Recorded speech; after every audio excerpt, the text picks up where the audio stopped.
Mr. Katrugalos, first of all, thank you for you to accept the invitation for a short interview with Television 24. My first question is, how realistic is the veto from Greece? In power are two parties, Nea Democratia and memoranda, that were against the Prespa agreement.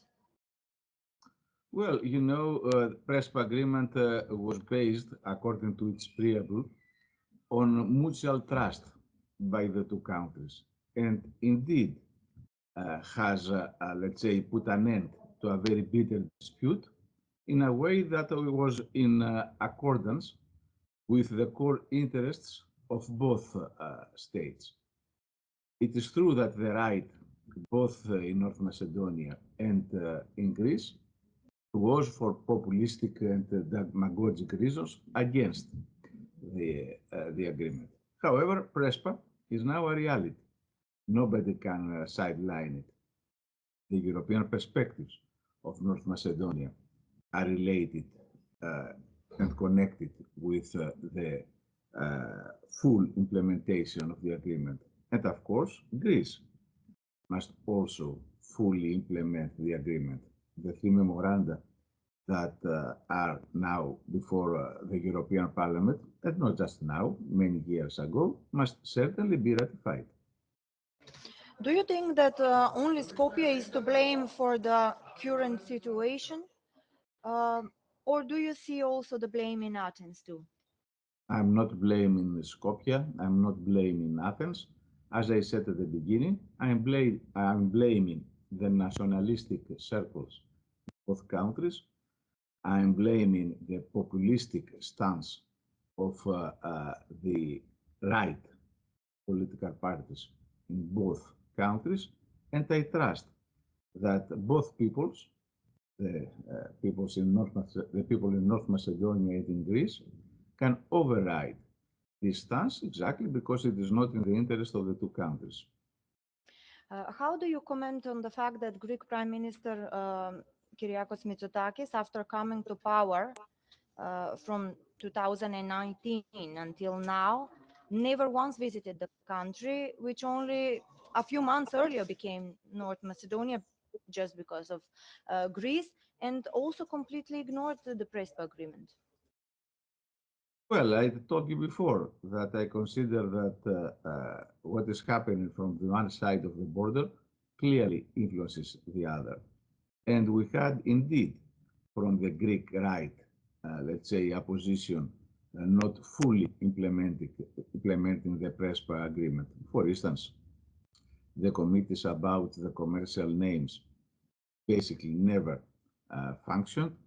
The committee about the school books almost never functioned.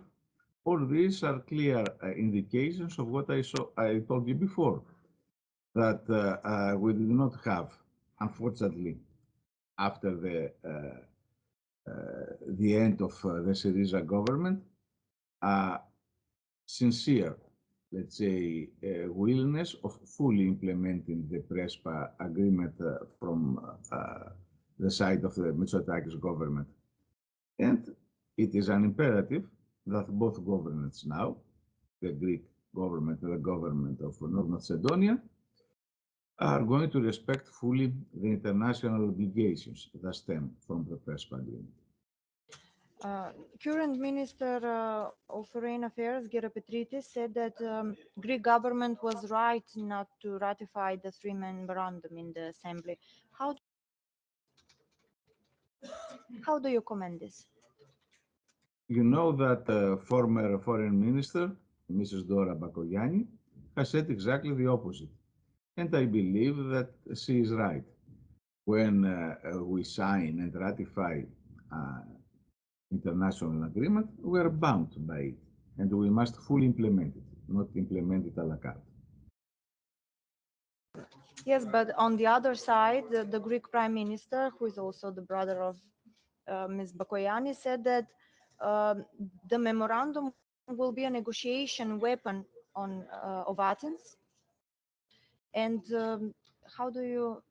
what do you think about this? Should they be ratified right now, or should they be left for in future?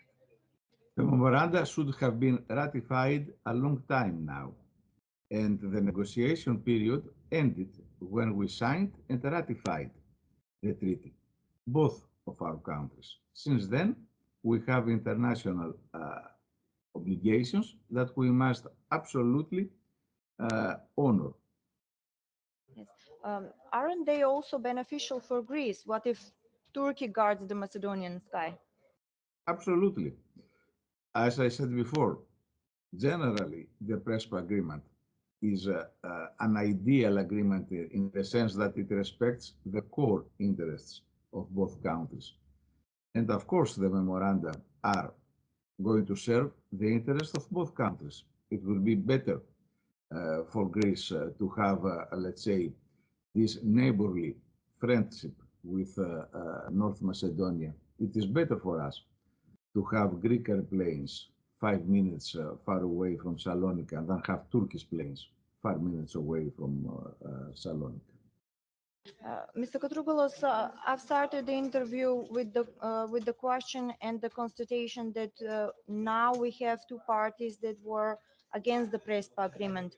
Do you see that in some future, Skopje and Athens will stand again before the International Court of Justice? I hope that we are going to avoid that. I told you before that Micotakis government did not fully implement the Prespa agreement, but however, in general terms, it did not put into question the, let's say, the obligations stemming from it. What I think the government in North Macedonia is going to do is something similar. This is not ideal. The ideal would be the full implementation of Prespa agreement. But I think that we are not going to reach a non-return point. I mean a point of clear violation of the agreement.